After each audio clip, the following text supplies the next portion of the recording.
Hey, everyone, how are you all doing?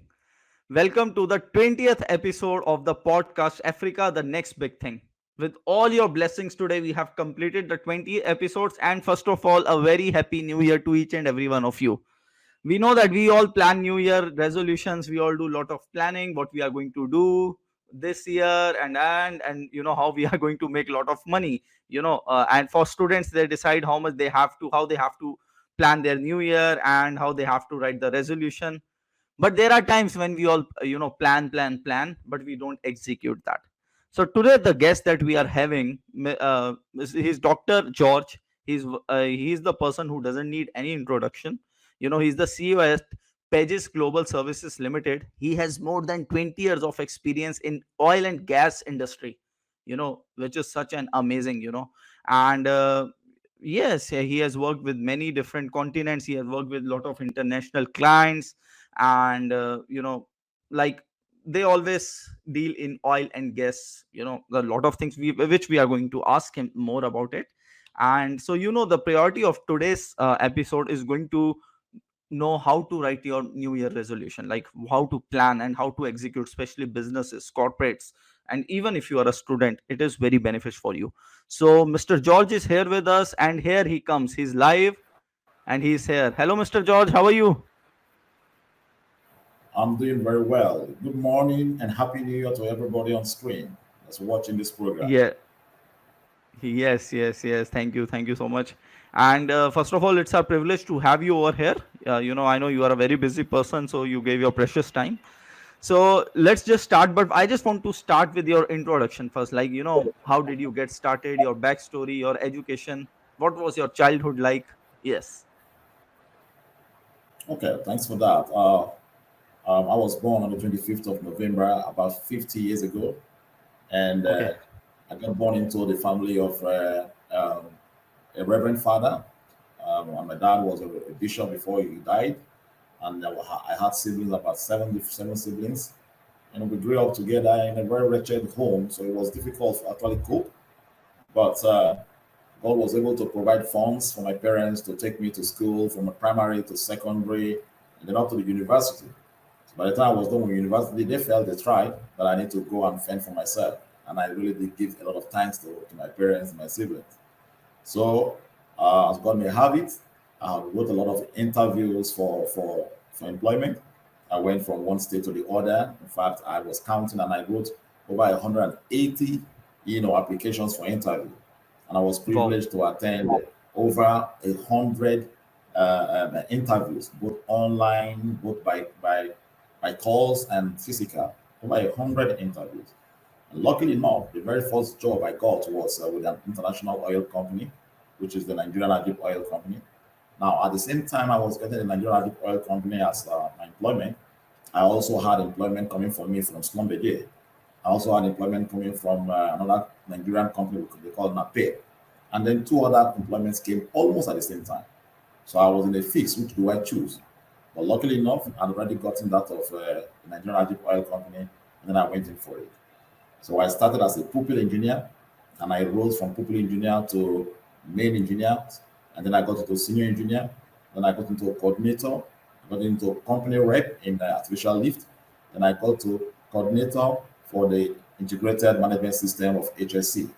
So within this period, I became the senior facilities engineer.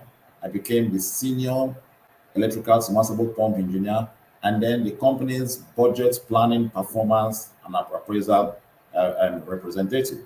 So I went through all that, and I went to HSC to become the integrated management system coordinator for the whole of the swamp area. And then after serving for about 20 years, sometime last year in 2020, 2021, I decided to say, look, I need to go start my own. I need to go and start doing mine. So I put in my resignation and then I left. So I left, and then today I am here as the CEO and the chairman board of directors of Pegis Global Services Limited. It will interest you Wow. to know that this period, while I was in school, I had to further my education. So for the first I read mechanical engineering as my first degree. I now moved on to grade engineering management as my second degree, and then I went on to the public sector, and then I read public administration to get my doctorate from London Bridge Business School in collaboration with the University of Cyprus. So today, Wow. I call myself a registered engineer, and then I'm also a doctor. And then I got myself also involved in several professional bodies, even as I got myself traveled around the world. So, in brief, that's about me.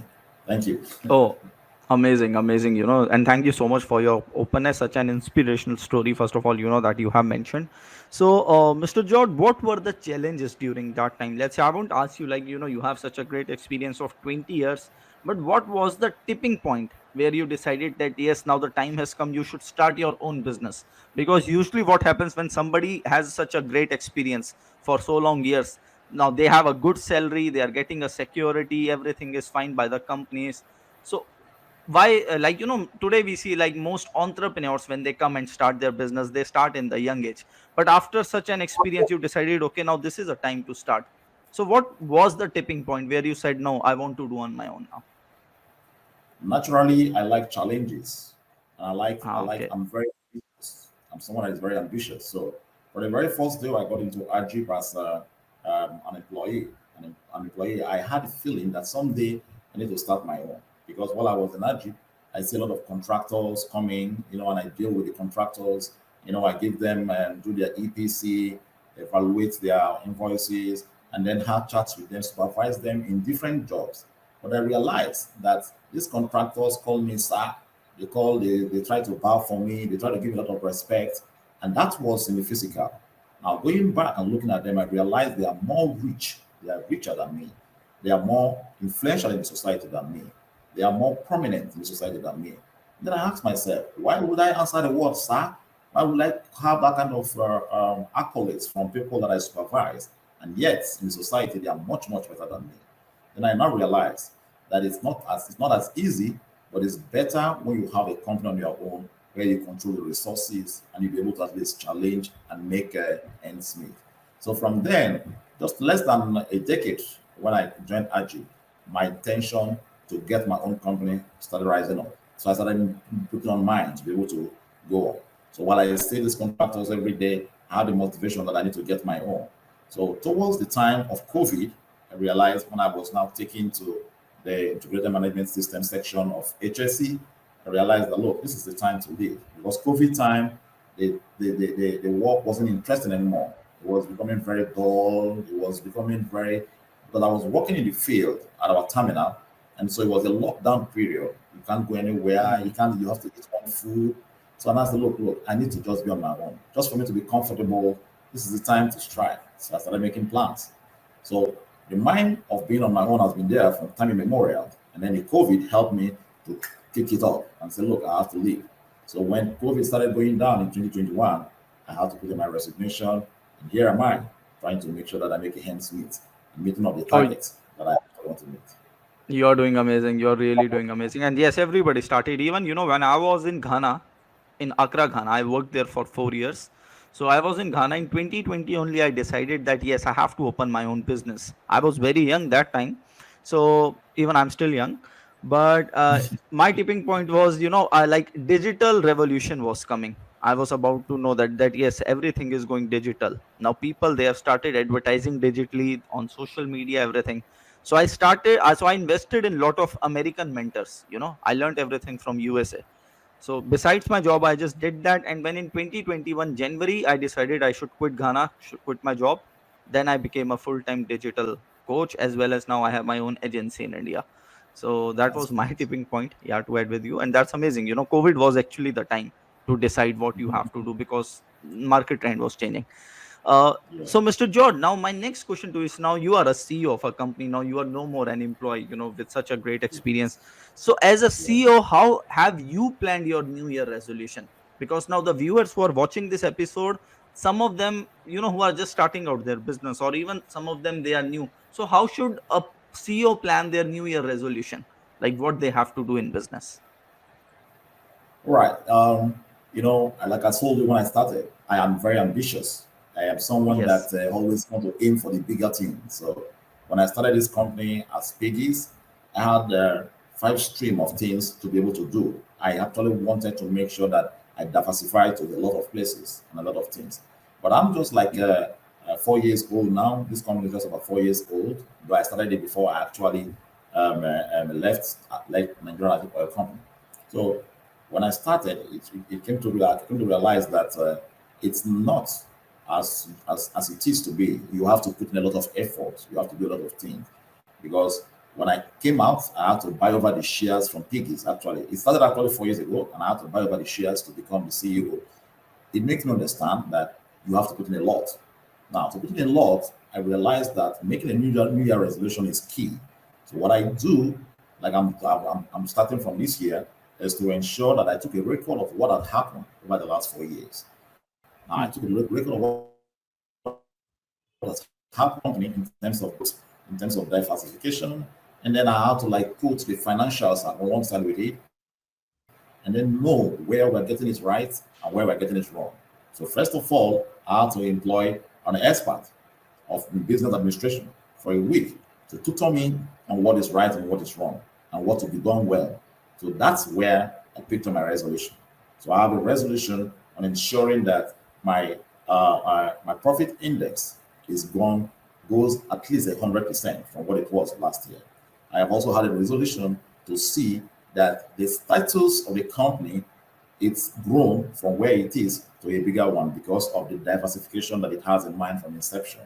So these resolutions are things that I kept to myself. And as I resume, I'm going to discuss with my MD, my staff, and tell them the line to follow because I'm wanting to make sure that the resolutions come to pass for the end of the year. So those are my resolutions.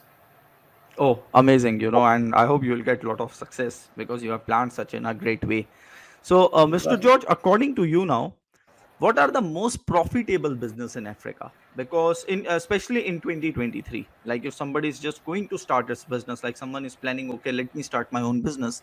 So in Africa, what are the most profitable businesses and how someone spot opportunities for business in Africa? Like what business should I do? Yeah. Well, it all depends. It all depends on what you have in the coffers to provide. A lot of businesses today, Okay. when I keep telling people every day that there's no need being idle or being too lazy. A lot of things to do to make money.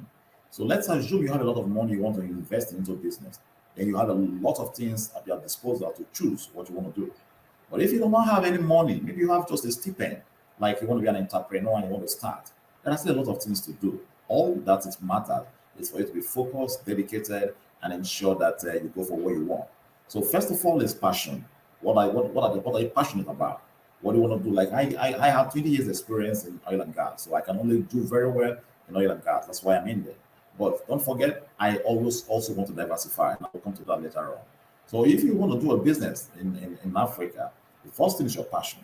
But I know one business that is striving very hard and in making a lot of people make money easily. It's the digital transformation, the internet, the Hmm. IoT, anything that has to do with digital marketing, digital branding, anything about digital that has to do with the internet. That's where people make money from. Now, this has Come to do come with to me. dedication. Come to me. It has to do with education. That is on a one-man show. Recently I've gone through several sites and I see how people can make money up to $300, $1,000 in a month. Now, $1,000 in Nigeria is a huge money. Some Yes. people even make up to $10,000 in a month through internet exploring, promoting other people's business, by becoming influencers, by becoming bloggers, and all of that, all of that. So that's for me is the first thing every person can delve into and make a lot of money. Now the second thing is there is this telecommunication that is actually booming very well. Because of the population we have, like in Nigeria, and then of course some other countries also that might have some population. Telecommunication has a smaller way of doing it, and you can make a lot of money. From what I have observed from China, but presently, what I know is really booming and a breaker that people can easily jump into without spending too much money and make a lot of money with a dedication and focus is internet business, bloggers, influencers, branding, digital transformation, and anything that has to do with the internet. That's the best thing I could tell. And I think it's a global thing. So Nigeria is not left out as well. Yes, that's an amazing thing. And that's what I'm just working. Now I have just changed my little bit because yes, I have done branding, blogging, and all those things. But the current trend in the United States, the one thing that I just want to tell all the viewers that we have to understand all these digital internet platforms opportunities are coming from America. because in actually Americans are the one who are innovating every day and bringing all these things in the world. So the plan that I have recently learned from them is called appointment setting. That's something which is really growing. I just want to tell everybody, and I'm planning to conduct, like, I'm in touch with a lot of universities in even Nigeria, where I'm going to Okay. teach this program. Yes, the greatest thing about this program is, like, appointment setting is something where if someone is sitting in Nigeria, he will learn that how to book appointments with international clients. Now international clients, they don't talk to you if someone is new. So there is a proper script of talking to them, how you have to approach them, what are the things, what are the ways, everything. So this program actually teaches them each and every single thing. So this is are the new trends that are coming in digital now, to go and conduct a customer. And let's say if somebody has learned appointment setting, now the local African entrepreneurs, I would say companies, like, say, like you or like others, they can hire them. So now they Mhm. are booking appointments for you, they are working for you, they are booking appointments for you, and you just have to pay them commission or a salary, what you want to pay them. And you will see that they have booked lot of appointments on calendar for you all. So this business is really growing. I would also like to add that. uh I appreciate. so miss Thank God you just told Yes. me now. I've learned something also, and maybe I will think of making sure that I diversify to that part in time to come. Thank you.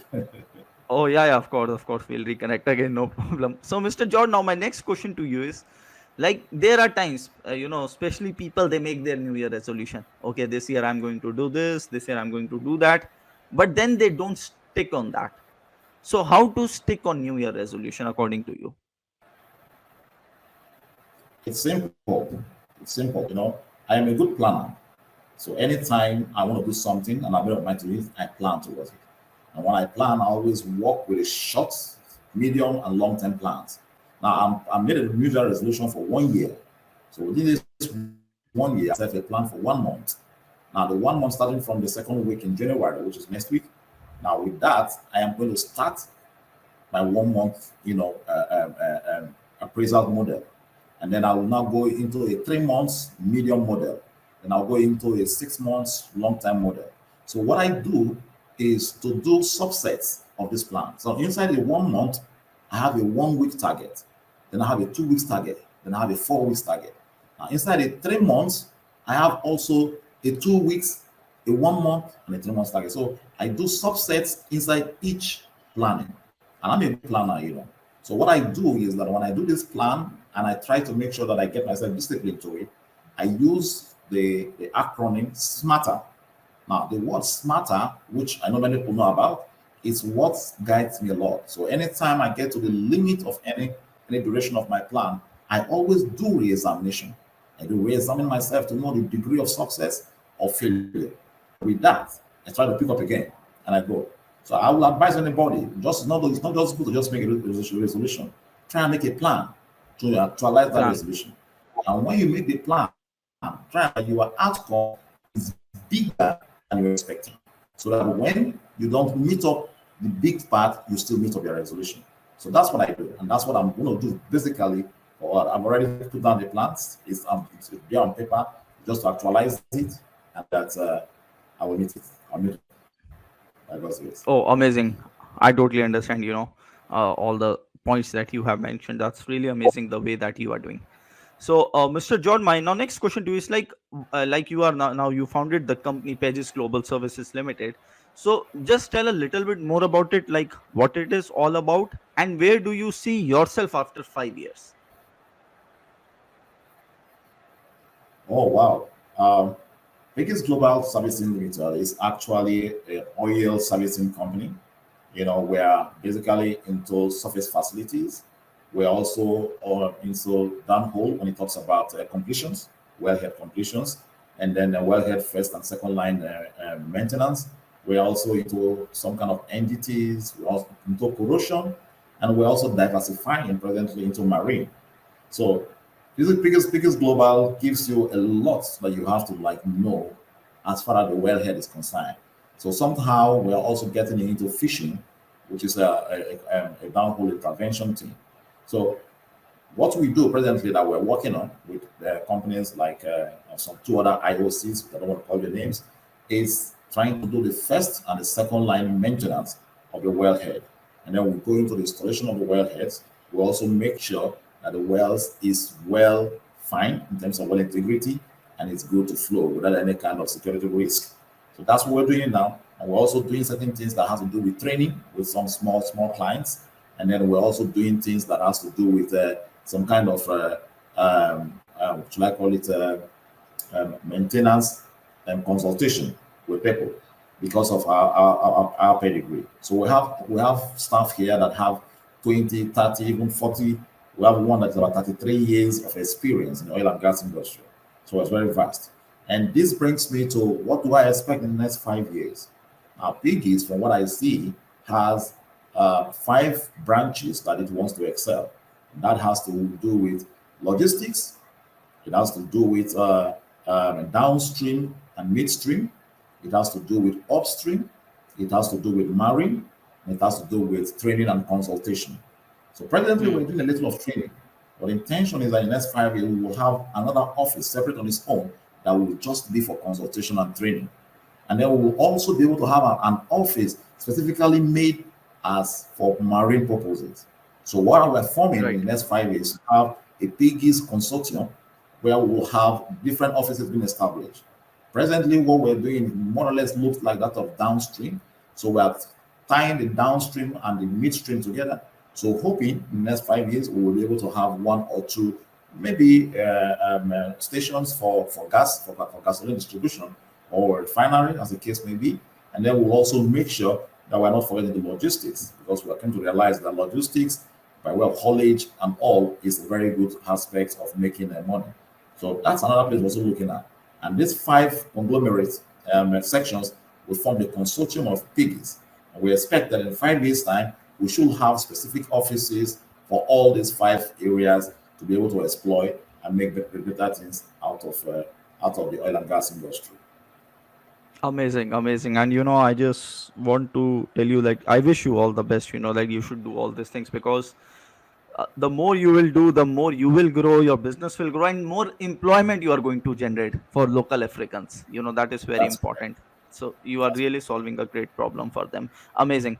So, Mr. John, now my next question to you is, what do you want to appeal to the investors of North America? Because I have a lot of contacts there, like who watch this episode. I have some of them from USA, Canada, from Europe, even from Dubai and India. Like, how big is African market when it comes to investment? That's a very good question, and I really want to delve into a little bit. Investment is very important, especially for growth. Every Yes. country wants investors to come to their country to invest because it makes Yes. the GDP to grow, and it makes someone have a higher degree of stability. And that is it, even in Nigeria. Unfortunately, for the last few months, the naira, our local currency, is falling so deep. And because of the Yes. way it's Yes. falling, people are a little bit afraid coming to invest in Nigeria or maybe Africa. I don't know. But the Yeah. truth Yeah. there is, no matter how bad it is, we'll still need investors. I personally will need investors also in Pegis. I just told you the different areas of expanse that I want to go. I have the contacts within the country, but how to make sure that these contacts are well established as to bring forth the different diversifications I want to do is thing of it's not an easy thing. It will need money. It will need hundreds and hundreds of thousands of dollars. So how do I get this? So I need investors. I'm very happy if any investor from North America, from India, from Pakistan, from Canada, anywhere in the world want to collaborate with me and see how we can bring this to pass. It's going to be something that is going to be a win-win thing because the market is here and the processes to make it work are already been established. We don't have an issue.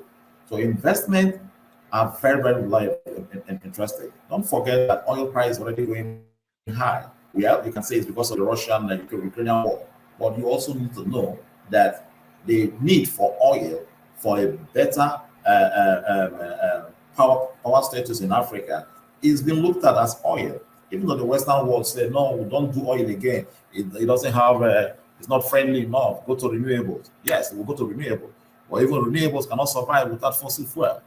And so, Of whether they course. like everybody likes it or not, fossil fuels are also still going to be very, very important in the next 3, 4, 5 decades to come. So the market is here, And Nigeria is one of the places that you can actually get it much more streamlined. We have Angola, we have Liberia, we have other countries also that have oil. So I want to say that investment in the oil and gas industry is key. And I will be interested to welcome any person that will want to collaborate with me so that we will make this investment much more robust. Because when we have more money to invest, you have a lot more to go home with as gift. Today, even in the job I'm doing, I still end up getting to the bank to loan me some money to do some kind of purchasing, some kind of financing of my contracts. But that doesn't say well about me, because the banks, you know what they do? They cut your neck. They take a lot of money from you, and that is shortens your profit gains. But if you have investors that come in and look, this is your percentage, and we work together, you can be pushing two, three things at the same time, and you have sources of income from three, four places, and you'll be happy you did. So investment in oil and gas is key. Investment in oil and gas, which involves both the downstream, the midstream, and even the upstream, it's very, very key.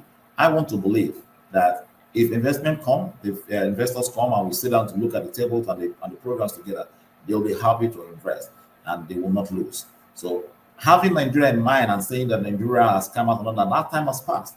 There are genuine, well-meaning businessmen in Nigeria that are actually ready to make a minute. I have traveled far and wide, and I've seen people say that, wow, there are people in Nigeria they can work with. And I'm ready. My hands are open to welcome any investors from anywhere so that we can make all ends meet. Amazing, amazing, and yes, I will put your a little, let's say, your mail or something, official mail in the description. So anybody who wants to contact him can just go and contact him directly, or some of you knows me, so you can just send me a message and I'll make you contact with him. So Mr. John, now my last question, for this podcast episode is, I ask this in every episode and I have to ask, what advice do you want to give to a youngster between 18 to 25 who is watching this episode right now? Oh, um, I love young stars a lot. I'm a promoter of young professionals here. I am a director of SPE. So in SPE, we have the young professionals, and every time I am always with them Oh, to try and encourage them. So I right. like this question you asked. These days, because of the quest to be able to get rich quick, people do a lot of nasty things. That's not what I want them to do. I need all young professionals to remain focused, to actually have the spirit of tolerance, and then ensure they have a plan in whatever they want to do. They have to have a plan using the smarter system. And I'm ready to give lectures as many people as possible, because presently I am a mentor to several people within and outside Nigeria. And whenever I tell them this, they get so glad, but sometimes they get distracted from certain natural things. But if they get focused, discipline, and they actually want to make sure that they make ends meet, then they should have a plan. They should know what they're doing, have a good mentor to guide them through. I am available if I have any genuine mentee. Now, the reason why I say genuine mentee is that some persons come to you for the purpose of mentoring, but along the line they deviate and begin to look at you as a sponsor, and they begin to ask you for certain things which towards the effort. But if I have a good mentees that want to come and they have a purpose, they're focused, and they have tolerance to whatever they will come through, I'm sure that will work for them. So my simple advice to youngster is, please be genuine. Do not go into this fast way of making money, the yahoo part, and the things that make people feel that you are not worthwhile. Let's us all be more focused, be more genuine, be tolerant, and pursue the genuine way of making money. I'm sure they will make it, and I'll be ready to help anytime they want. Amazing, amazing, and the one thing that you just mentioned, I really loved it, that to have a mentor, mentor is very important, that's really, really important, because see, everybody needs someone. We are living in the world of collaboration now. Now it's, I would say, like a 19th century thinking. If some businessman thinks like, no, no, no, no, I should keep the knowledge to myself, I will not help. See, if I just want to tell one, I just want to give one message to all the big businessmen who are making good money, who are making million of dollars. Youngsters need you, to be honest, more than anybody. And not a youngster, who is already a rich person, whose father is already a millionaire. That youngster needs you the most, who has talent, who has an idea, but yes, there is some financial problem. I think that should be our main goal. The reason why America is a superpower, because they don't make their talent get waste. Okay, the talent doesn't have money, don't worry, I have the money, I'll support you. That's why America comes as world superpower and they rule the world.